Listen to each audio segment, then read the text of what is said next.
Hi, nandito po kami kaparoon po kami sa Barangay Tugos at nagulat ako, ano?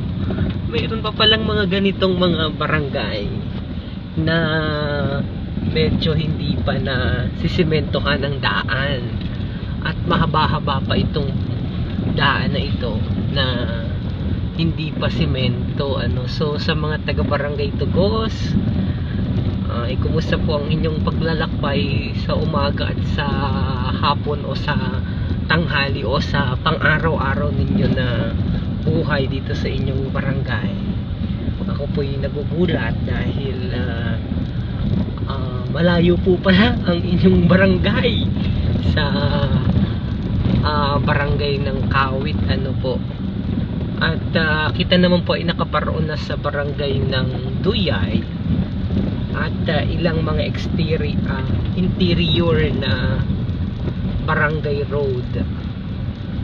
Ito bagay, anong tawag dito? Provincial road ata ang tawag na dito. Oo.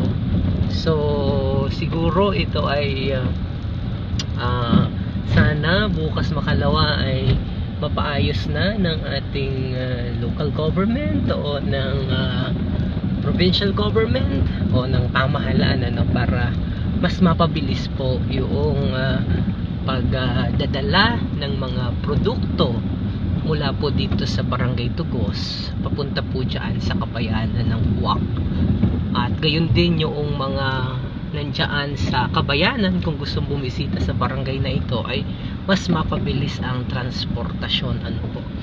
Pag maganda po kasi ang daan, mabilis po din yung pag-asenso at pag-angat nung isang barangay, dahil dyan po nakikita kung nausbong po baga ng isang pamayanan o hindi. Yan. So sana ay sa pagbalik natin dito sa Barangay Tugos, ito ay mabigyan na ng aksyon at unti-unti na pong mapasimentohan itong daan na ito.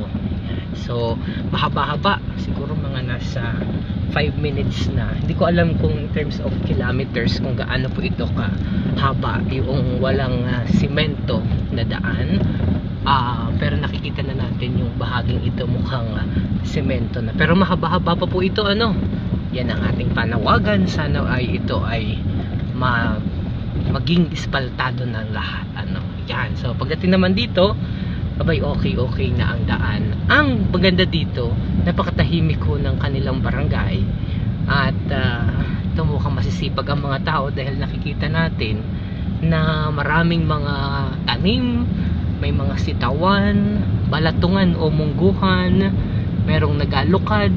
Tapos naalaman ko na dito pala marami daw pong nag-aalaga ng mga paru-paro na alam naman natin na ina-export po ng ating probinsya. Okay?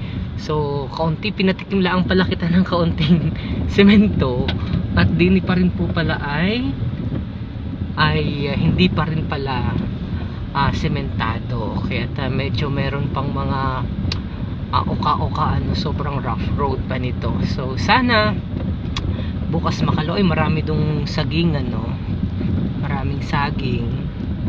At maganda po itong itong promising itong kanilang lugar. Mayaman yung lupang pansakahan, siguro mas mapayabong pa itong kanila pong pamayanan. Okay, mula po dito sa Barangay Tugos na medyo mahirap pala ang signal dito rin, kaya yung mga palagi pong nanonood at nakasubscribe sa atin, hindi po pala kita makakapag-live dito dahil mahina po pala ang signal ng both Smart and Globe.